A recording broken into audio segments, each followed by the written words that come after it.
We've been locked in our classroom for days, and our teacher is starting to act very strange. Day 1. We had just opened our textbooks to Chapter 8 when the alarms blared overhead. A red strobing light spun by the door as metal slats slid down the wall to seal us in. The others started to stir and panic at their desks. Now. Class, I'm sure everything is fine. Probably just a drill. Mr. Jonas held up his hands in an attempt to soothe the crowd. Just as he was about to open his mouth, Evie came over the intercom. Level 3 contagion located in the south quadrant of campus. Lockdown protocol is now in effect. Isolation protocol is now in effect. Oh no, the teacher suddenly looked pale and a little panicked himself. Day 3. I slid my rook across the tiled chessboard to overtake Patricia's bishop. She stuck out her tongue in defiance as I removed it from the board. I smirked and then shoved another saltine cracker in my mouth. Mr. Jonas said we shouldn't be in here much longer. It was probably just taking the CDC a while to quarantine and eradicate the contagion. He said it must be a pretty nasty virus if they are keeping us locked in our classrooms. We have enough snacks for another day or so. It's been difficult to ration properly when all you have are crackers, candy, and canned spray cheese. Overall, though, we were keeping our hopes up, which was all we could really do. Staying positive, for now. Day 5. The room was starting to smell foul. We'd designated some buckets in the corner as the bathrooms and they were about half full and beyond putrid. We ran out of food last night. My stomach rumbled with hunger, but I did my best to ignore it. I didn't feel like playing chess or reading anymore, instead I just napped at my desk as much as possible to pass the time. I was hoping at any moment I'd be awoken to the doors opening so that I could go home. I missed my parents. Mr. Jonas was losing his composure too. He'd been pretty put together up to this point and ensuring we were all calm. But his eyes looked a little wild now, and he kept pacing the room talking to himself. A few times I heard him cursing under his breath and then reciting prayers. I really hope we get out of here soon. Day 8.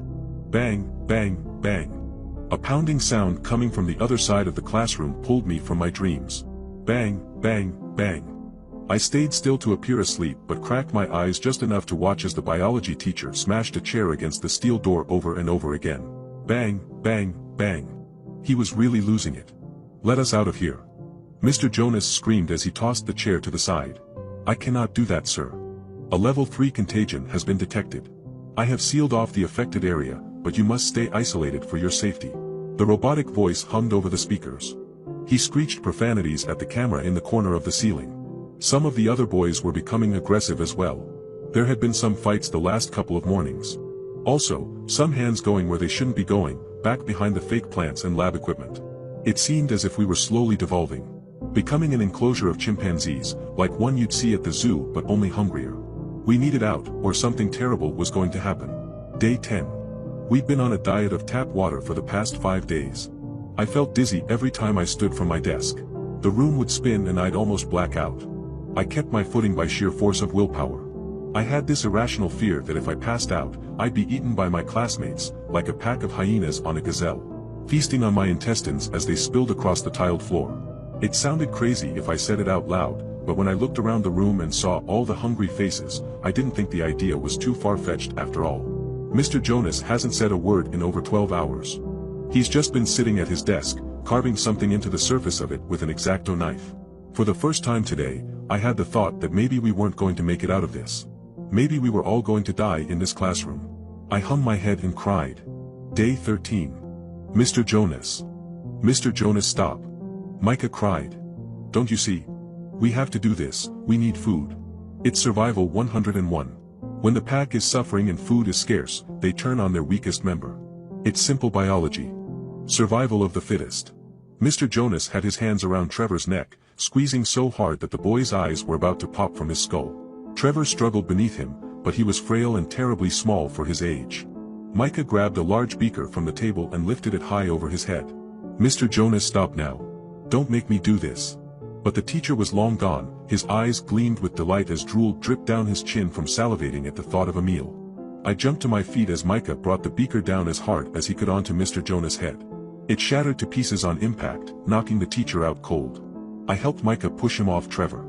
The poor kid was wheezing and gasping for air as tears streamed down his face. You're alright, it's okay, you're alright. Micah patted the kid on the back, trying to calm him as he wailed.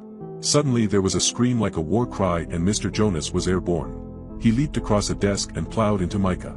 They both went sprawling across the tile. Micah resisted him, but Mr. Jonas ended up on top and began dropping his elbows viciously on Micah's face, causing blood to spew from his nose and mouth. Static filled my mind. I didn't think, I only reacted. I reached down and picked up a hunk of glass from the broken beaker, grabbed Mr. Jonas' shaggy hair and pulled it back to extend his neck. I pulled the glass through the meat of his throat as hard as I could. I'd never seen so much blood before. It poured in a waterfall across Micah's chest. Mr. Jonas fell to the side once more, this time never to get up again. I stared at my blood-soaked hands. I felt nothing. No remorse, no fear. Only static. Suddenly the metal slats retracted into the ceiling and the door swung open. Lockdown protocol has been lifted. Please continue with your regular schedules. Lockdown protocol has been lifted. Her cheery robotic voice seemed so distant and out of place now. The other students gathered around me, just staring at the pool of blood. I think it was the hunger talking, but a part of me wanted to know what it tasted like. I think the others did too. Thankfully, before that could happen, a man in a suit strolled into the classroom. "Hello, class." His perfect teeth gleamed under the LEDs. Before we could say anything, a team of adults in overalls poured into the room. Some began taking pictures of everything. Others started cleaning up Mr. Jonas.